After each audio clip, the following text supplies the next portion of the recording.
Hollywood Actor Podcast with Valente Rodriguez, Part 3. And then coming out of that show, you're kind of back in it again, just auditioning. Kind of, but and then it's happily divorced. So here's the weird part and the business part that comes in, right? So we got canceled in 2007. Well, first of all, to tell you how weird it is and to tell you what the kind of somersaults that actors do in their hearts and their brains and their souls, I got called in February of 2007, and they said, hey, we got renewed. We got one more year. We're not going to get canceled till next year, right? I got called 2 weeks later saying, we're canceled. We're done. Yeah, that's it. And then 3 weeks later, my son was born. And so you add this up and down roller coaster kind of thing in terms of business, and then you bring in this other this real roller coaster of, oh my God, I'm a dad. Oh my God, there's I have a 2-day-old in my hands. I don't know what the hell that I'm doing. And then, oh yeah, you also got to be an actor as well. By the by, you have to go out and get work. And then we went on strike. The writers went on strike, 2008. Oh, right. So, oh my God, I think I would have needed medication after all of this. I got fired. I got canceled. I had a child, and there was no new work coming for the next year. Now, the upside, the way the universe smiles at you, the upside was we had just gotten syndicated. So I knew that eventually it's going to take a year, maybe a year and a half, but I'm going to get a check. A check is coming, and it's going to be a good check once all the syndication stuff starts coming in. And so, yeah, a year went by. I didn't work, but I had enough money saved in the bank. And then I got Happily Divorced, which I thought was an amazing show with an amazing cast. Oh, my God, we had Fran Drescher, we had Sheena Arnold, we had John Michael, we had Rita Moreno. We had Robert Borden. Oh my God, Robert Borden was on Rita Moreno, Oscar, Emmy. It's just amazing. And we got canceled. And so then, because Lopez was a success, and because I was kind of doing the same part on Happily Divorced, all the auditions I was getting were very Ernie-like, round, happy, innocent, blah, blah, blah, blah, blah. And I'm like, okay, yeah, I can do this. And, but they're less of those characters than of the others. And so it was a hard time. It was maybe 2-3 years of getting one job or two, maybe a year. And so then I made the conscious decision that I was going to go try other stuff, writing, producing, and directing. And so 2010, we got canceled 2007, did Drescher 2008, 2009. And then 2010, went to Pan Am to do a movie. And then 2011 went back to the Rio Grande Valley, and we shot 3 movies in 3 months down there. We shot one for the university, and then we shot 4 because one was in English and Spanish in Elsa, Texas, and then we shot another one in McFarland and Farr and Elsa and Weslaco. One called Los Scavengers and the other one called Gone Hollywood, which are both out on DVD and stuff. And then I went back to graduate school. So this was those 4 films. Were you helping to produce them? Because I saw that there's the web series, The Trainee, that came out around that same time as that well. One was, so The Trainee was, I was executive producer on that, but just executive producer in that I gave him some money. That was that sort of executive producer on Gone Hollywood so the first one we did at the university was called Big Dreams, Little Balls. I wrote that one and directed that one, and produced that one, yeah. And then the other one in Elsa was called Gone Hollywood. I helped write and I produced and I was in it. And then Los Scavengers, which we did like 4 days after that one, I I produced and I directed and I was in it as well.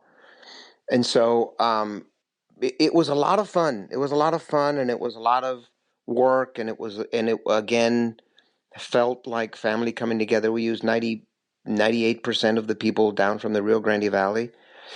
We brought one actor and myself from LA, and everybody else was cast from the Rio Grande Valley. There was one Mexican actor. Most of the crew, all the crew heads were from Los Angeles, but everybody else filled in was all Rio Grande Valley. Again, while I was moving towards the thing that I was doing, I was also keeping in mind how hard it had been for me, and mostly because I just didn't know. And so all along my journey, I've been going back to the Rio Grande Valley over and over and over and over, and I've been teaching classes, and I have a really good relationship with the university. And going back in the university and giving seminars and doing HESTEX and doing the art seminars as well. And part of the going down there to do those films was also part of that. Yeah, we felt we had an important story to tell, but as well, we wanted to give a lot of these kids experience working on a professional film, on a union film with union credit, IMDb credit, and so and pay. I was determined that I was going to pay him. We didn't pay him a lot. I think we ended up paying some people $50 a day, but we were determined that we were gonna pay everybody, including the crew, and so we did that as well, and that that fires you as well, because you understand that you're doing something, and also when these kids come up to you and you go and say to you, man, thanks because now I really know I want to do it, or thanks because I hate it and I didn't know it was this much work and I certainly don't want to do it anymore, you know. And I tell young actors all the time, look, if I can convince you not to do it, that's the best thing I can do. If I can spare you of a life of heartache and going crazy and all that kind of stuff, that's the best thing I can do. You're still stimulating them. You're still going back to these, poor, they're underserved communities, and you're saying, look, this was my path. It might not be yours, but it is achievable, and you will have success in your life if you put these principles to work. That's so valuable. Completely. And at the end of the day, it is that's exactly right. It's what principles you have and how hard you're going to work. It's not always going to work out for you, but that's life. Life doesn't always work out. Everybody's going to experience love, tragedy, loss, winning, losing. Everybody will experience that. No matter how rich you are, how famous you are, how beautiful you are, how ugly you are, we're all going to experience those things. The harder you work, the more principled you are, the respect you show to people, the respect you show to the world, that's gonna be how people are gonna see you and look at you. And it's so much easier. Life is so much easier if you're not an asshole. It really is. It really is. People think that by being a hard ass, sometimes they avoid stuff, but you get energy. The energy you get back is the energy you put out. And so the harder you are on the world, the harder the world is going to be on you. And nobody wants to work with an asshole, no matter how talented you are. No matter how talented you are. They might for a couple of times because you're going to make them money, but then after that, they're not going to want you, And so, and how good of a life are you going to have? Because that's really what's important, your life, not your career, your life. And so that's the other thing I tell young actors is, look, make sure you want to do it. Make sure you want to do it, because it'll take your life. And fame is not a reward, brother. Fame is the price you pay. Fame isn't a reward. There's nothing good about fame. There's nothing. On the upside of, okay, maybe you get an extra slice of cheese from McDonald's because somebody recognized you or something, or somebody pays for a drink. But the things you have to give up, your privacy, and being able to show up to 7-Eleven in a torn T-shirt and huaraches is not worth somebody trying to take a picture of your newborn at the hospital, or looking over your fence trying to get a picture of you sunbathing or whatever. Who the hell knows what the hell they're looking for, right? And so it's not about that. It's not about the fame, and it's not about the celebrity. It can be, and it's fun to play. It's fun to do Facebook, and it's fun to Instagram, and it's fun to all this other stuff. But that world is in and of itself. That's not acting.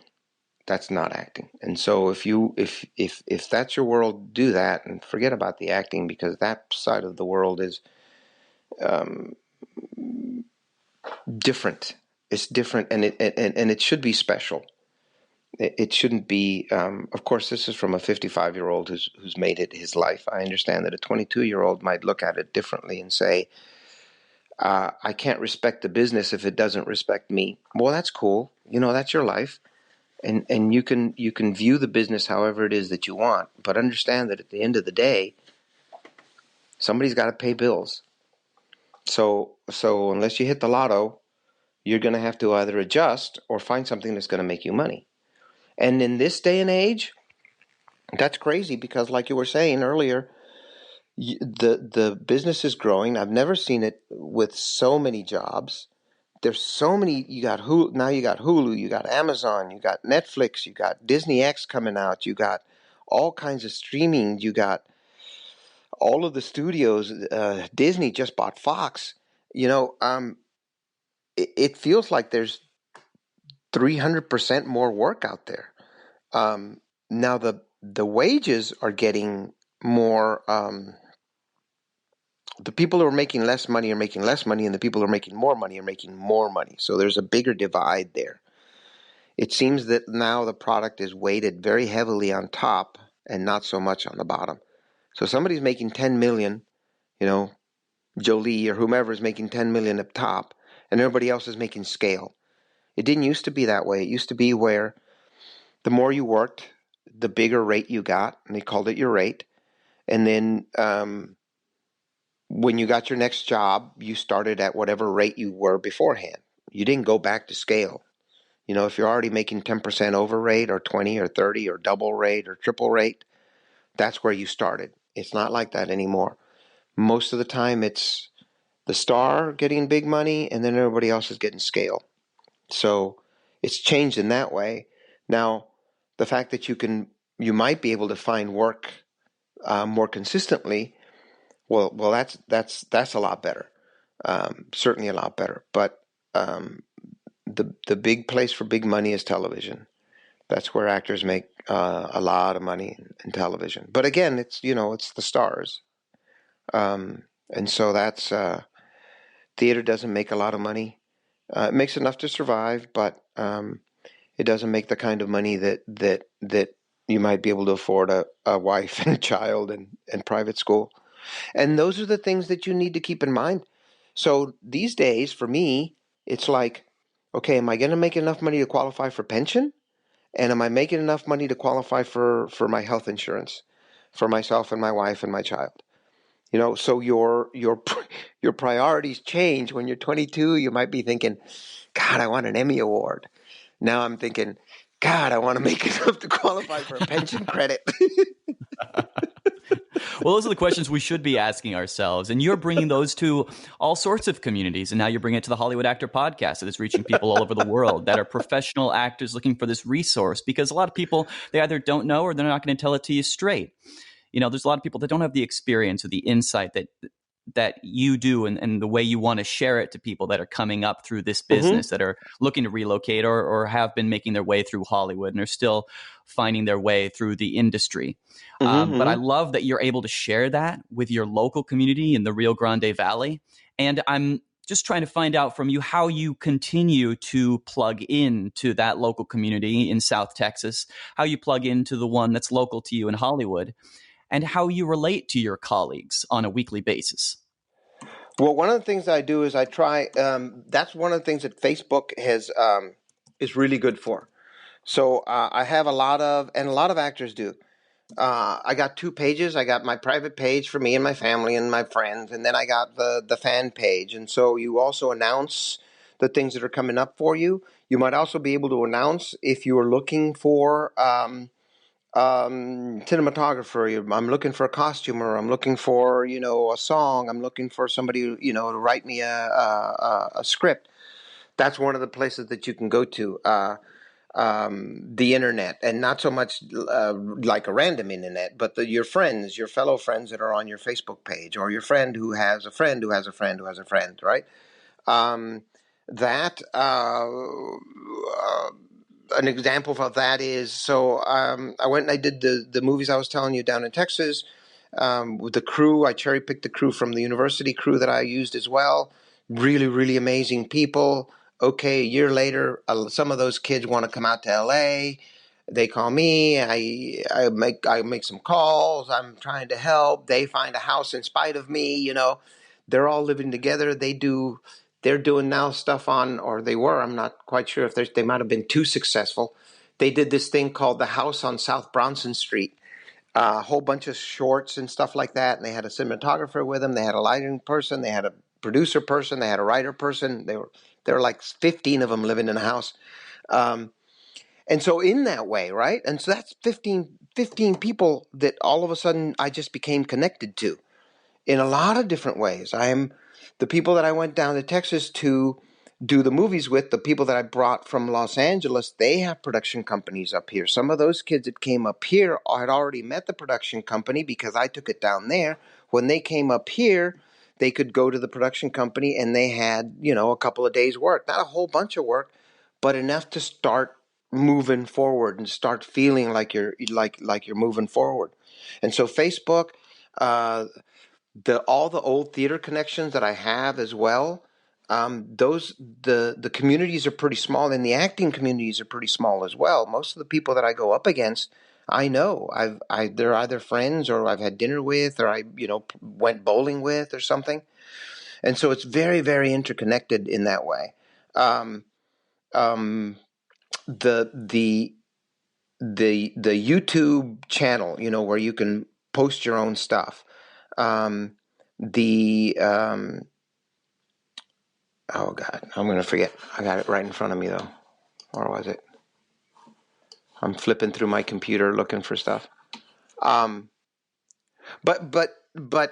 all of the stuff that the internet brings to you in terms of being able to um, um, uh, text somebody right now, and somebody in Brownsville, Texas will look at their phone and go, "Oh, yeah, cool." And they'll text me back real quick saying, "Yeah, what's his name has a generator. Jimmy's got a generator and he's not using it. Let me text him and see if he can lend you a generator," kind of thing. And so the fact that you can reach out to almost anywhere in the whole world because of this new tool that we have and find something. We were shooting in Texas, and we had a generator down in the valley, but it wasn't the right generator. It wasn't going to work.